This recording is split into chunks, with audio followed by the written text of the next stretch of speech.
తెలంగాణలో సంచలనం సృష్టించిన ఫోన్ ట్యాపింగ్ కేసులో కీలక పరిణామం చోటు చేసుకుంది. ఫోన్ ట్యాపింగ్ కేసులో బీఆర్ఎస్ అధినేత కేసీఆర్ కు సిట్ అధికారులు నోటీసులు ఇవ్వనున్నారు. ఇవాళ సాయంత్రంలోగా నోటీసులు ఇచ్చి రేపు విచారించే అవకాశం ఉంది.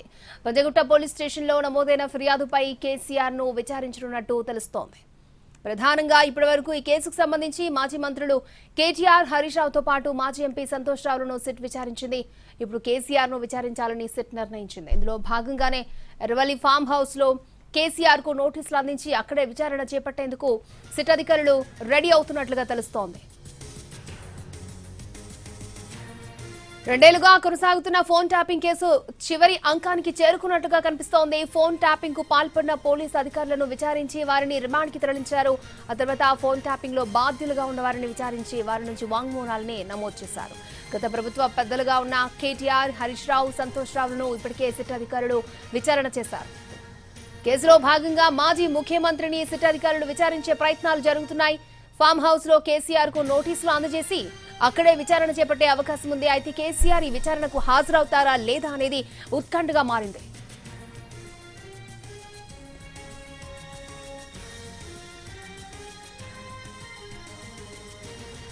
ఈ కేసులో ఇప్పటికే కేటీఆర్, హరీష్ రావు, సంతోష్ రావులను సిట్ క్వశ్చన్ చేసింది. ముగ్గురికి సిఆర్పీసీ సెక్షన్ 160 కింద నోటీసులు ఇచ్చి విచారణ చేసింది సిట్.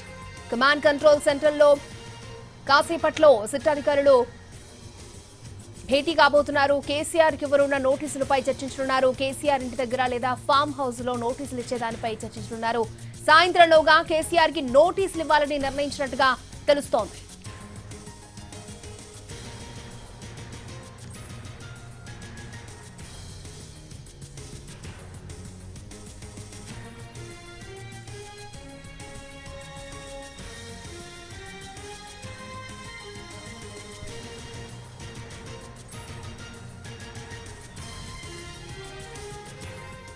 తెలంగాణలో సంచలనం సృష్టించిన ఫోన్ ట్యాపింగ్ కేసులో కీలక పరిణామం చోటు చేసుకుంది. ఫోన్ ట్యాపింగ్ కేసులో బీఆర్ఎస్ అధినేత మాజీ ముఖ్యమంత్రి కేసీఆర్ కు సిట్ అధికారులు నోటీసులు ఇవ్వబోతున్నట్లుగా తెలుస్తోంది. పూర్తి డీటెయిల్స్ అందించడానికి మా ప్రతినిధి రాధాకృష్ణ లైవ్ లో మనకు అందుబాటులో ఉన్నారు. రాధాకృష్ణ,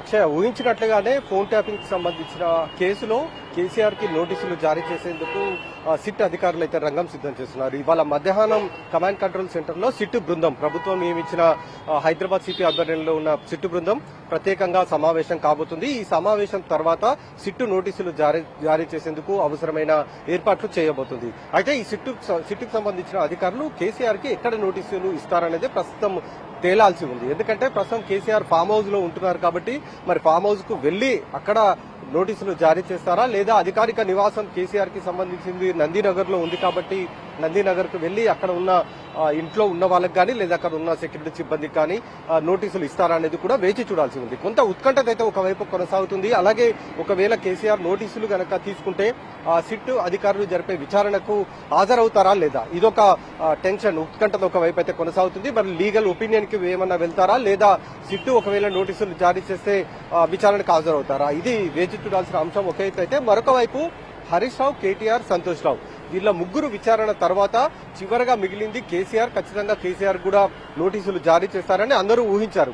అందరూ ఊహించినట్లుగానే ఈ సిట్టుకు రంగం సిద్ధం చేస్తుంది. కాబట్టి మరి కేసీఆర్ ఫోన్ ట్యాపింగ్ వ్యవహారంలో సిట్ అధికారులకు ఏ విధంగా సహకరిస్తారు, సిట్ అధికారులకు సంబంధించిన ప్రశ్నలకు ఎలాంటి సమాధానాలు చెప్తారు అనేది కొంత సస్పెన్స్ అయితే కొనసాగుతున్న పరిస్థితి కనబడుతుంది. మరొక వైపు సిట్ అధికారుల బృందం, 8 సభ్యులు గల సిట్ అధికారుల బృందం ఇవాళ మధ్యాహ్నం కమాండ్ కంట్రోల్ సెంటర్ లో సమావేశం కాబోతుంది. ఈ సమావేశంలో కేటీఆర్, హరీష్ రావు, సంతోష్ రావులు చెప్పిన స్టేట్మెంట్లు ఏవైతే ఉన్నాయో వీటన్నిటిని ఆధారంగా ఒక నిర్ణయానికి వచ్చే అవకాశం కనబడుతుంది. అలాగే ఎస్ఐబికి సంబంధించిన పొలిటికల్ వింగ్ ఏదైతే ఉందో ఈ వింగ్ దాదాపు 6,000కు పైగా కూడా ప్రొఫైల్స్ తయారు చేసినట్లు కూడా గుర్తించడం జరిగింది. అంటే పొలిటికల్ ప్రొఫైల్స్ దాదాపు 6,000 మందివి తయారు చేసినట్లు కూడా సిట్ అధికారులు తాజాగా జరిపిన దర్యాప్తులో గుర్తించడం జరిగింది. అలాగే ఆ హార్డ్ డిస్క్ లో దాదాపు 2,000కు పైగా కూడా చాలా ఇంపార్టెంట్ కాంటాక్ట్స్ ఏవైతే ఎస్ఐబికి సంబంధించిన హార్డ్ డిస్క్లు ఉన్నాయో వీటిని కూడా ధ్వంసం చేయడం జరిగింది. ఎప్పుడైతే 2024లో ఎన్నికల ఫలితాలు వచ్చాయో అదే రోజు ఈ హార్డ్ డిస్క్ల ధ్వంసం కానీ ఈ ప్రొఫైల్స్ ఏవైతే ఉన్నాయో వీటన్నిటిని కూడా ధ్వంసం చేయడం జరిగింది. కాబట్టి ఇవి ఎవరు చెప్తే ధ్వంసం చేశారన్న దానికి సంబంధించి ముందుగా ప్రణీత్ రావుని విచారించారు. ఆ తర్వాత వరుసగా పోలీసు అధికారులు దాదాపు 5గురు ఈ కేసులో అరెస్ట్ కావడం జరిగింది. ఆ తర్వాత చివరిగా ఎస్ఐబి చీఫ్ ప్రభాకర్ రావును కూడా అమెరికా నుండి పిలిపించి అతను కూడా విచారించడం జరిగింది. వీళ్ళందరూ కూడా పోలీసు అధికారులు ఇచ్చిన స్టేట్మెంట్ల ఆధారంగా హరీష్ రావుతో పాటు కేటీఆర్, సంతోష్ రావులని విచారించడం జరిగింది. ఇందులో హరీష్ రావుని 7 గంటల పాటు విచారిస్తే కేటీఆర్ ని దాదాపు 7.5 గంటల పాటు విచారించడం జరిగింది. అలాగే సంతోష్ రావుని మంగళవారం రోజు మధ్యాహ్నం 3 గంటలకు పిలిపించి రాత్రి 10:30 వరకు కూడా విచారించారు. ప్రధానంగా సంతోష్ రావుకు సంబంధించిన విచారణే ఇందులో కీలకంగా కనబడుతుంది. ఎందుకంటే దాదాపు 10 ఏళ్ల పాటు బీఆర్ఎస్ ప్రభుత్వం హయాంలో ఉన్నప్పుడు ప్రభుత్వంలో కీలక పాత్ర పోషించింది సంతోష్ రావు అనేది సిట్టు భావిస్తుంది. అందులో భాగంగానే ఎస్ఐబికి ఈ ఫోన్ నెంబర్స్ ఏవైతే ఉంటాయో ఆ నెంబర్లని అందించడంలో సంతోష్ రావే కీలకంగా ఉండొచ్చు అనేదే సిట్టు మొదటి నుండి కూడా భావిస్తూ రావడం జరిగింది. కాబట్టి సంతోష్ రావుని ఆ వివరాలకు సంబంధించిన అన్ని ప్రస్తుతము కమాండ్ కంట్రోల్ సెంటర్ లో పూర్తి చేసిన తర్వాత నందినగర్ నివాసానికి కొద్దిసేపటి క్రితమే సిట్ అధికారులు చేరుకుంటున్నట్లు కూడా మనకు తెలుస్తుంది. అక్షయ్, అంటే రాధాకృష్ణ, కేసీఆర్ కి సిట్ నోటీసులతో ఈ ఇష్యూ చివరాంకానికి చేరుకుందని అనుకోవచ్చా? ఖచ్చితంగా, ఎందుకంటే దాదాపు 10 ఏళ్ల పాటు ముఖ్యమంత్రిగా ఉంది కేసీఆర్ కాబట్టి చివరికి కేసీఆర్ ని విచారిస్తారని అందరూ భావించారు. అందులో భాగంగానే కేసీఆర్ నోటీసులకు రంగం సిద్ధం చేసి నందినగర్ లో ఉన్న కేసీఆర్ ఇంటికి సిట్ అధికారుల బృందం అయితే చేరుకుంటుంది. మరికొద్ది సేపట్లో అక్కడ ఉన్న సిబ్బందికి కానీ లేదా ఆ కేసీఆర్ ఇంట్లో ఉన్న వాళ్ళకి ఎవరికైనా సరే నోటీసులు ఇచ్చే అవకాశం అయితే, అందజేసే అవకాశం అయితే మనకు కనబడుతుంది. అలాగే కేసీఆర్ కూడా గతంలో మాట్లాడినప్పుడు ముఖ్యమంత్రికి సంబంధం ఉండదు, ఫోన్ ట్యాపింగ్ సంబంధించిన వ్యవహారం ప్రతి ప్రభుత్వంలో కూడా ఇది సాగుతుంది, హోంమంత్రి వరకు ఎక్కువగా సంబంధాలు ఉంటాయి తప్ప తమకు ఎలాంటి ముఖ్యమంత్రి వరకు ఇవేవి రావు అంటూ కూడా అతను చెప్పడం జరిగింది. కాబట్టి మరి ముఖ్యమంత్రి వరకు వెళ్తుందా లేదా కేసీఆర్ ని గత ముఖ్యమంత్రికి సంబంధించిన విచారణ పూర్తయిన తర్వాత ఇంకా మరెవరికైనా నోటీసులు అందజేస్తారా అనేది చూడాల్సి ఉంది. ప్రస్తుతం అయితే నందినగర్ నివాసానికి సిట్ అధికారుల బృందం చేరుకుంటుంది. అక్షయ్, రాధాకృష్ణ, అంటే ఈ ఫోన్ ట్యాపింగ్ కేసులో సిట్కి ఏమైనా డెడ్ లైన్ ఉందా? ఎందుకంటే మనం చూస్తున్నాం 20వ తారీఖు నుంచి ఇప్పటి వరకు, అంటే కేసీఆర్కి ఇవాళ నోటీసులు ఇవ్వడానికి వెళ్ళినట్టుగా మనకు కనిపిస్తోంది. ఎంతవరకు డెడ్ లైన్ ఉందంటారు సిట్కి, అంటే విచారణ పూర్తి చేసి నివేదిక ఇవ్వడానికి? సాధ్యమైనంత తొందరగా ఛార్జ్ షీట్లు ఫైల్ చేయాలి. ఎందుకంటే గతంలోనే పాత సిట్ ఏదైతే ఉందో ఏసీపీ వెంకటగిరి నేతృత్వంలో అలాగే డీసీపీ వెజ్జన్ నేతృత్వంలో సాగిన సిట్ విచారణలో ఛార్జ్ షీట్ దాఖలు చేశారు. అలాగే సప్లిమెంటరీ ఛార్జ్ షీట్ కూడా దాఖలు చేయడం జరిగింది. ఆ తర్వాత దర్యాప్తులో వచ్చిన వివరాలు, స్టేట్మెంట్ల ఆధారంగా ప్రభుత్వం కొత్త సిట్టును ఏర్పాటు చేయడం జరిగింది. ఇందులో దాదాపు 6 ఐపీఎస్లు ఉన్నారు. వీళ్ళందరినీ కూడా కలుపుతూ ఒక సిట్టును ఏర్పాటు చేసి సాధ్యమైనంత తొందరగా సిట్టు విచారణ పూర్తి చేసి దానికి సంబంధించిన ఎవిడెన్స్ అన్నిటినీ కూడా కోర్టులో హాజరుపరిచేలాగా చూడాలంటూ కూడా ప్రభుత్వం ఆదేశాలు జారీ చేసిన నేపథ్యంలోనే ఎప్పుడైతే కొత్త సిట్టు ఏర్పడిందో అప్పటి నుండి కూడా విచారణను చాలా వేగవంతం చేశారు. ఎవరూ ఊహించలేదు సిట్టుకు సంబంధించిన అధికారులు నోటీసులు జారీ చేస్తారని, హరీష్ రావు గాని కేటీఆర్ గాని. ఆ తర్వాత వరుసగా వీళ్ళకందరికీ కూడా నోటీసులు జారీ చేయడంతో ఒక్కసారిగా సిట్టు తమ వేగాన్ని పెంచడం జరిగింది. ఇప్పుడు కేసీఆర్ విచారణ తర్వాత సాధ్యమైనంత తొందరగా పూర్తి ఎవిడెన్స్ ని కోర్టులో దాఖలు చేసే అవకాశం అయితే మనకు కనబడుతుంది. ప్రత్యేకంగా డెడ్ లైన్ అంటూ ఏం లేదు, కానీ సాధ్యమైనంత తొందరగా, అంటే ప్రభుత్వం అప్పుడు భావించింది దాదాపు 3 నుంచి 6 నెలల లోపల దర్యాప్తు అంతా పూర్తయిపోయి కోర్టుకు పూర్తి స్థాయిలో సబ్మిట్ చేయాలని భావించారు. కానీ ఇంకా విచారణ కొనసాగుతుంది. విచారణలో కొత్త అంశాలు కూడా వెలుగులోకి వస్తున్న నేపథ్యం ఉంది. కాబట్టి కేసీఆర్ విచారణ తర్వాత ఏం జరగబోతుంది అనేది చూడాల్సి ఉంటుంది. అక్షయ్, రాధాకృష్ణ, అంటే నందినగర్ లో కేసీఆర్ నివాసానికి అయితే సిట్ అధికారులు చేరుకున్నారు. ఇప్పుడు వరుసగా బీఆర్ఎస్ నేతలందరికీ నోటీసులు ఇచ్చారు. వారందరూ కూడా విచారణకు హాజరయ్యారు. అయితే కేసీఆర్ విచారణకు హాజరవుతారా లేదా అనే దాని మీద అయితే ఉత్కంఠ నెలకొంది. ఏమంటారు? అక్షయ్, ఎందుకంటే మనం హరీష్ రావు విచారణ అప్పుడే చూసాము. అడ్వకేట్లు సిట్ కార్యాలయానికి వచ్చినప్పుడు వాళ్ళని లోపలికి వెళ్లకుండా అడ్డుకోవడం జరిగింది. ఆ టైంలో అడ్వకేట్స్ తోటి మనం మాట్లాడినప్పుడు కూడా అడ్వకేట్స్ ఒకటే విషయాన్ని చెప్పారు, తమకి లీగల్ గా వెళ్లడానికి అవకాశం ఉంది. ఎందుకంటే 12 గంటలు ఆ రోజు ముందు రోజు రాత్రి 9 గంటలకు నోటీసులు జారీ చేసి మరుసటి రోజు 11 గంటలకే రమ్మని చెప్పారు. తమకు టైం తక్కువగా ఉంది, అయినా కానీ తాము కోర్టుకు వెళ్లి ఈ సిట్ ఇచ్చిన నోటీసులపై స్టే తెచ్చుకునే అవకాశం ఉంది. కానీ హరీష్ రావు మాత్రం అలా చేయకుండా నేరుగా సిట్టు విచారణకు వచ్చారు అనేది కూడా వాళ్ళు చెప్పడం జరిగింది. కాబట్టి మరి కేసీఆర్ కూడా సిట్టుకు సంబంధించిన విచారణకు వెళ్తారా? ఎందుకంటే ఇప్పుడు దాదాపు మధ్యాహ్నం 1:30 కావస్తుంది. కాబట్టి రేపు ఒకవేళ సిట్టు కనుక నోటీసులు జారీ చేస్తే రేపు ఉదయం విచారణకు రావాల్సి ఉంటుంది. మరి ఈ లోపు ఫామ్ హౌస్ లో ఉన్న కేసీఆర్ హైదరాబాద్ కు రావాల్సి ఉంటుంది, సిట్టు కార్యాలయానికి విచారణకు రావాల్సి ఉంటుంది. నోటీసుల్లో ఒకవేళ కార్యాలయానికి వచ్చి స్టేట్మెంట్ ఇవ్వాలని కనుక చెప్తే, లేదు అంటే సిట్టు అధికారులు వెళ్లాల్సి ఉంటే ఫామ్ హౌస్ కు వెళ్లి అక్కడ స్టేట్మెంట్ రికార్డ్ చేయాల్సి ఉంటుంది. కాబట్టి సిట్టు నోటీసుల్లో ఏం పేర్కొనబోతుంది అనేదే చాలా కీలకంగా ఉండబోతుంది. విచారణకు రమ్మంటారా లేదా విచారణకు అధికారులు వెళ్తారా అనేది చూడాల్సి ఉంది. ఒకవేళ మరి అధికారులు కనుక విచారణకు రమ్మంటే కేసీఆర్ ఎలాంటి చర్యలు తీసుకుంటారు, అంటే లీగల్ గా వెళ్తారా లేదా సిట్టు విచారణకు హాజరవుతారా అనేది చూడాల్సి ఉంటుంది. అక్షయ్, అంటే కేసీఆర్ కి సిట్ నోటీసులకు సంబంధించి బీఆర్ఎస్ వెర్షన్ ఏంటి రాధాకృష్ణ?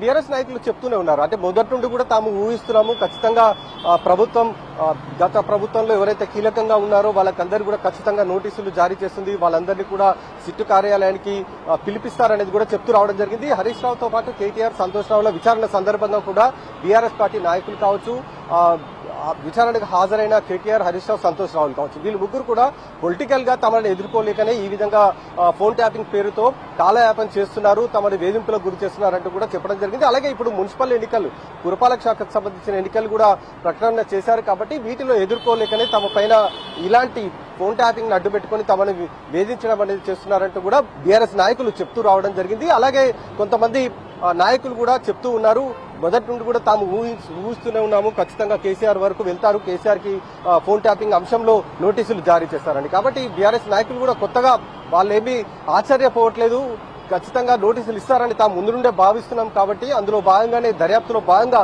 కేసీఆర్ కి నోటీసులు ఇస్తున్నారు అనేది కూడా వాళ్ళు పూర్తి స్థాయిలో సమర్థించే అవకాశం అంటే ఒప్పుకునే అవకాశం కనబడుతుంది. ఎందుకంటే తాము ఊహించారు కాబట్టి ఆ విషయాన్ని వాళ్ళు బీఆర్ఎస్ నాయకులు కూడా ఇదే విషయాన్ని చెప్తున్నారు, ముందు నుండి తాము ఊహిస్తున్నాము కేసీఆర్ కి నోటీసులు ఇస్తారని. కాబట్టి ఇప్పుడు సిట్టు ఇచ్చే అధికారులు కేసీఆర్ కి నోటీసు ఇస్తున్న అంశాల పైన అదే విషయాన్ని చెప్తూ వస్తున్నారు. అక్షయ్, రాధాకృష్ణ, అంటే సిట్ విచారణకు వెళ్ళినప్పుడు ఇటు కేటీఆర్ కానీ, హరీష్ కానీ, సంతోష్ రావు కానీ, కేటీఆర్ అయితే ఇది లొట్టపీస్ కేసు అని, కక్ష సాధింపు చర్యల్లో భాగంగానే నోటీసులు ఇచ్చారని, అయినా మేము ప్రశ్నిస్తూ ఉంటామని ముగ్గురు నేతలు కూడా చెప్పడం జరిగింది. అంటే ఏ సందర్భంలో అయినా మాజీ సీఎం కేసీఆర్ ఈ సిట్ విచారణకు సంబంధించి, ఫోన్ ట్యాపింగ్ సంబంధించి ఎప్పుడైనా స్పందించారా? గతంలో చూసాం మనం ఫోన్ ట్యాపింగ్ వ్యవహారం పైన ఏకంగా ఒక ప్రెస్ కాన్ఫరెన్స్ లోనే కేసీఆర్ ముఖ్యమంత్రి హోదాలో మాట్లాడడం జరిగింది. ఫోన్ ట్యాపింగ్ వ్యవహారం అనేది అన్ని రాష్ట్రాలలో కూడా ప్రభుత్వాలు చేస్తాయి, అది కూడా ఎవరైతే సంఘ విద్రోహ శక్తులు కావచ్చు, లేదా కొంతమంది ప్రభుత్వాల పట్ల వ్యతిరేకంగా మాట్లాడేవారు, ప్రభుత్వాలని కూలదోల్చాలని అనుకునే వాళ్ళు, అలాగే కొంతమంది అసహనంతో ప్రభుత్వం పైన ఉన్న వాళ్ళు ఎవరైతే ఉంటారో వీళ్ళకి సంబంధించిన నెంబర్ల పైన నిఘా ఉంచడానికి ప్రతి ప్రభుత్వం కూడా చేస్తూ ఉంటుంది. అందులో భాగంగానే గత ప్రభుత్వం కూడా చేసి ఉండవచ్చు. కానీ ట్యాపింగ్ పర్సనల్ వ్యవహారాలు మాత్రం చేయమని తాము ఎక్కడా చెప్పలేదు, ఎక్కడా కూడా ట్యాపింగ్ సంబంధించిన అంశాలను తాము ఎక్కడ కూడా ఆదేశాలు జారీ చేయలేదనేది గత ప్రభుత్వంలో ముఖ్యమంత్రిగా ఉన్న కేసీఆర్ చెప్పడం జరిగింది. కేవలం నిఘా మాత్రమే ఉంచాలని తాము చెప్పాము, ఎందుకంటే సంఘ విద్రోహ శక్తులకు సంబంధించిన సమాచారం ఖచ్చితంగా ప్రభుత్వాలకు తెలియాల్సి ఉంటుంది. వాళ్ళ చర్యలు ఏ విధంగా ఉండబోతున్నాయి, వాళ్ళు ఎలాంటి స్టెప్ తీసుకుంటున్నారు, ఎవరెవరితోటి మాట్లాడుతున్నారు అనేది ఖచ్చితంగా ప్రభుత్వ పెద్దలకు తెలియాల్సి ఉంటుంది. కాబట్టి దానికి సంబంధించిన సమాచారాన్ని ఎప్పటికప్పుడు ఎస్ఐబి వాళ్ళపైన నిఘా ఉంచడం, ఆ సమాచారాన్ని అక్కడ ఉన్న ప్రభుత్వ పెద్దలకు ఇవ్వడం అనేది చేస్తుంది అంటూ కూడా గత ముఖ్యమంత్రి కేసీఆర్ చాలా స్పష్టంగా చెప్పడం జరిగింది. కాబట్టి ఫోన్ ట్యాపింగ్ కాదు కానీ ఫోన్లకు సంబంధించిన నిఘా ఖచ్చితంగా ఉంటుంది అనేది ప్రతి ఒక్కరికి తెలుసు. ఆ వ్యాఖ్యల తర్వాతనే అందరికీ తెలిసిపోయింది. ఎప్పుడైతే ఈ ఫోన్ ట్యాపింగ్ వ్యవహారం వెలుగులోకి వచ్చిందో అది కూడా వ్యక్తిగత విషయాలు నేరుగా వినడం అనేది ఎంతవరకు సమంజసం అంటూ కూడా చాలా వ్యతిరేకత కూడా రావడం జరిగింది. దీనిపైన మాత్రం కేసీఆర్ ఇక్కడ మాట్లాడలేదు, కేవలం నిఘా పైన మాత్రమే మాట్లాడడం జరిగింది. కాబట్టి మరి సిట్ అధికారులు ఇచ్చే నోటీసుల పైన ఎలాంటి యాక్షన్ అంటే ఉంటుందో మనం చూడాల్సి ఉంటుంది. అక్షయ్, అంటే ఈ పూర్తి వ్యవహారం ఫోన్ ట్యాపింగ్ సంబంధించి, సిట్ వ్యవహారానికి సంబంధించి నార్మల్ పీపుల్లో ఎటువంటి చర్చ జరుగుతోంది అంటారు రాధాకృష్ణ? అంటే ప్రతి ఒక్కరు అంటే గత ప్రభుత్వం ఇలా చేశారు అని చాలా మంది మాట్లాడుకోవడం కూడా మనం వింటూ ఉంటాం కదా. దాదాపు 7.5 పైగా కూడా దాటిపోయింది పంజాగుట్టలో ఈ ఫోన్ ట్యాపింగ్ వ్యవహారం పైన కేసు నమోదు చేసి. అప్పుడు దాదాపు 5 అధికారులను కూడా అరెస్ట్ చేశారు, వాళ్ళని రిమాండ్కి పంపించారు, వాళ్ళు బెయిల్ పైన బయటికి కూడా రావడం జరిగింది. ఆ తర్వాత మళ్లీ ప్రభుత్వం కొత్త సిట్టుని తాజాగా ఏర్పాటు చేయడం జరిగింది 2 నెలల క్రితం. అసలు ఎందుకు కొత్త సిట్టుని ఏర్పాటు చేయాల్సి వచ్చింది అన్న దానికి సంబంధించి కొంత ప్రజల్లో చర్చనైతే ప్రారంభమైంది. అది కూడా 6 IPSలు అందులో ఉండడం, కొంతమంది ఉన్నతాధికారులను ఉంచి ప్రత్యేక సిట్టును ఏర్పాటు చేయడం. ఆ సిట్టు ఇప్పుడు తాజాగా గత ప్రభుత్వ పెద్దలందరినీ కూడా విచారిస్తుండడం. నిజంగా ఇది ఎంతవరకు కరెక్ట్ అనేది ఒకవైపు కొంతమంది మాట్లాడుకుంటే, కొంతమంది నిజంగానే ఫోన్ ట్యాపింగ్ జరపడం అనేది పూర్తిగా చట్ట వ్యతిరేకం కాబట్టి ఖచ్చితంగా చర్యలు తీసుకోవాలంటూ కూడా కొంతమంది మాట్లాడుతున్నారు. అంటే రెండు రకాలుగా ఇక్కడ వర్షన్స్ అయితే మనకు ప్రజల నుండి వినపడుతుంది. కొంతమంది సమర్థించే వాళ్ళు ఉంటే, కొంతమంది వ్యతిరేకించే వాళ్ళు మనకు ఎక్కువగా కనబడుతున్నారు. అంటే ఫోన్ ట్యాపింగ్ సంబంధించిన సిట్ కార్యాలయానికి వచ్చినప్పుడు చాలా మంది ఇదే విషయాన్ని అక్కడ నిలబడి మాట్లాడుకుంటున్నారు. హరీష్ రావు వచ్చినప్పుడు, కేటీఆర్ అలాగే సంతోష్ రావు వీళ్ళు వచ్చినప్పుడు సామాన్యులు చాలా మంది అక్కడికి వచ్చిన వాళ్ళు ఉన్నారు. అక్కడ సిట్ కార్యాలయానికి దగ్గరలోనే పెద్దమ్మ గుడి ఉండడం, ఆ తర్వాత దర్శనాలు చేసుకుని ఇక్కడికి వచ్చే సమయంలో కూడా చాలా మంది ఇదే విషయాన్ని మాట్లాడుతూ రావడం జరిగింది. ఈ ఫోన్ ట్యాపింగ్ వ్యవహారం పైన, నోటీసులు అందించే అంశం పైన. కాబట్టి పూర్తిగా ఎవరు దీన్ని సమర్థించట్లేదు, అలాగే ఎవరు అందరూ దీన్ని వ్యతిరేకించట్లేదు అనేది మనం చెప్పాల్సిన పరిస్థితి అయితే కనబడుతుంది. అక్షయ, రాధాకృష్ణ, అంటే బీఆర్ఎస్ ఆరోపిస్తున్నట్టుగా మున్సిపల్ ఎన్నికలకు ముందు కావాలని ఈ విధంగా నోటీసులు ఇస్తున్నారు అండాన్ని ఎలా చూడాలంటారు?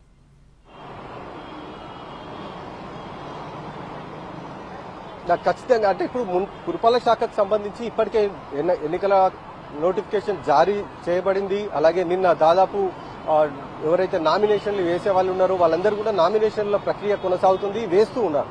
ఈ టైంలో ఇప్పుడు ఫోన్ ట్యాపింగ్ వ్యవహారం తెరపైకి తీసుకొని రావడం వెనుక ఖచ్చితంగా ప్రస్తుత ప్రభుత్వానికి కావాలనే ఈ విధంగా వ్యవహరిస్తుంది, కావాలనే కక్ష ఎక్కువగా అంటే కావాలనే ఇలాంటి నోటీసులు జారీ చేస్తుందంటే కూడా చాలా మంది ఊహిస్తున్న పరిస్థితి కనబడుతుంది. కొంతమంది బీఆర్ఎస్ పార్టీ నాయకులు అదే విషయాన్ని చెప్తూ ఉన్నారు. ఇన్ని రోజులు లేని ఇప్పుడు ఎన్నికల సమయంలో ఈ విధంగా నోటీసులు జారీ చేయడం ఏంది, కావాలని మానసికంగా ఇబ్బంది పెట్టడమే కాకుండా ప్రజల్లో బీఆర్ఎస్ పార్టీకి సంబంధించిన వ్యతిరేకతను క్రియేట్ చేసే విధంగా ఈ ఫోన్ ట్యాపింగ్ సంబంధించిన నోటీసులు జారీ అవుతున్నాయనేది ఒకవైపు వాళ్ళు చెప్తున్నారు. కానీ దర్యాప్తు పరంగా చూస్తే మాత్రం దాదాపు 1.5 ఏళ్ల దాటిపోయింది ఎఫ్ఐఆర్ నమోదయ్యి. కాబట్టి ఇప్పుడు తాజాగా కొత్తగా సిట్టు ఏర్పాటు చేసి ఇప్పుడు ఎందుకు ఈ అగ్రనాయకులను విచారిస్తున్నారు?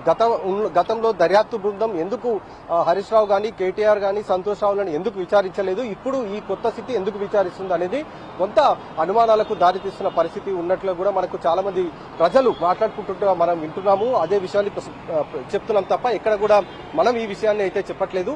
కొంతమంది బయట మాట్లాడుకుంటున్న విషయాలు ప్రస్తుతం మనమైతే చెప్తున్నాము. ఈ ఎన్నికల సమయంలో ప్రధానంగా ఫోన్ ట్యాపింగ్ కేసుని మరొకసారి తెరపైకి తీసుకురావడం, అలాగే నోటీసులను జారీ చేయడం, దీని వెనుక ప్రధాన ఉద్దేశం ఏంటి అనేది ప్రస్తుతం ప్రజల్లో చర్చనైతే కొనసాగుతుందని మనం చెప్పుకోవాల్సిన పరిస్థితి అయితే కనబడుతుంది. అక్షయ్, ఓకే రాధాకృష్ణ.